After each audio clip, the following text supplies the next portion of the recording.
Година дена после купето, Dodge ја представи и 7 верзијата на Charger, која всушност е лифтбек бидејќи има 5 врати.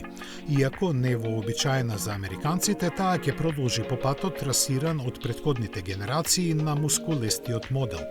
Попрактична за секојдневна употреба, оваа изведба на Charger ќе започне да ја освојува публиката најпрво со електричен погон. Бензинската верзија допрва ќе следи. Има архитектура на 400 волти и батерии од 100 киловат-часа кои овозможуваат поминување околу 390 километри. Малата автономија е условена со тежината која се искачува на дури 2620 килограми и моќните електромотори од 670 конски сили кои ќе го лансираат Charger седан до 100 км на час за 3,9 секунди. Максималната брзина е ограничена на 217 км на час.